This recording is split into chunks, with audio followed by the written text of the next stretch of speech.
In Russia's Ivanovo region, an Antonov An-22 anti-military transport aircraft has crashed with 7 crew members on board. This was reported by Russian media. The plane went down in the area of the Uvodskoye Reservoir. Fragments of the aircraft have been found in the water. The Russian Federation Ministry of Defense has confirmed the crash of the Antonov 22 transport aircraft. Today, during a test flight following repairs, an An-22 military transport aircraft crashed. The plane went down in an uninhabited area. The An-22 Ante is a Soviet turboprop transport aircraft that was developed in 1965 in Kiev. The aircraft set 41 world aviation records. Serial production of the An-22 was organized at the Tashkent aviation plant.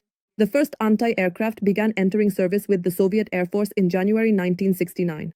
Production of the aircraft continued until January 1976.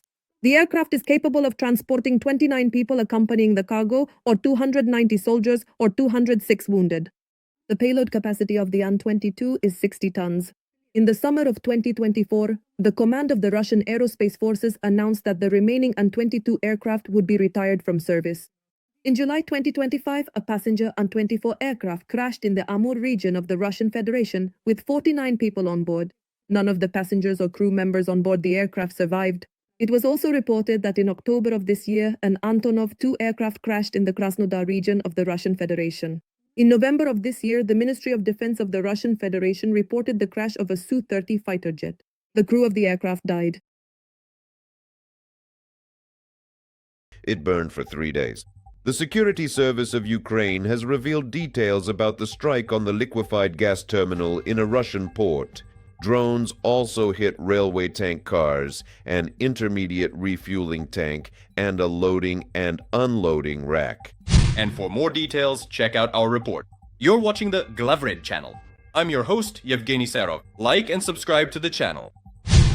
On December 5th, the Security Service of Ukraine used drones to strike a liquefied gas transshipment terminal in the port of Temryuk, Krasnodar Krai, Russian Federation. This was reported by sources in the Security Service of Ukraine. The sources noted that as a result of the attack, a large-scale fire broke out in the tank farm.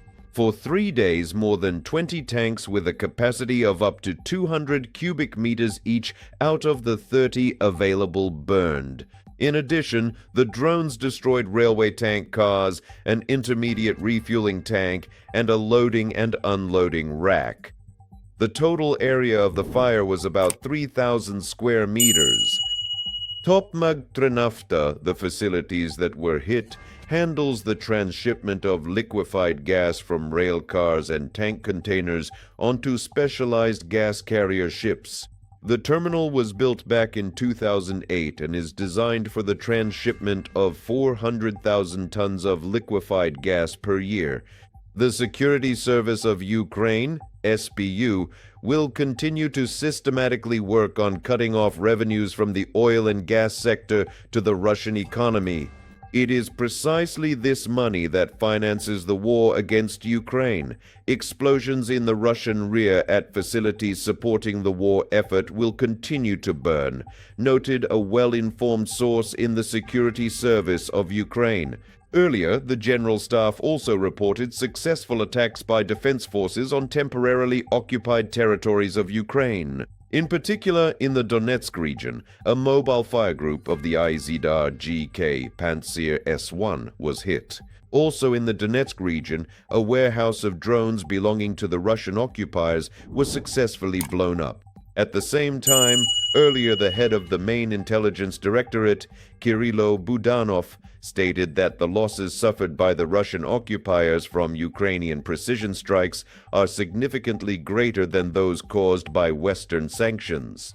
He noted that Ukraine has inflicted more than 20% losses on the Russian Federation's oil refining capacity in the gasoline category.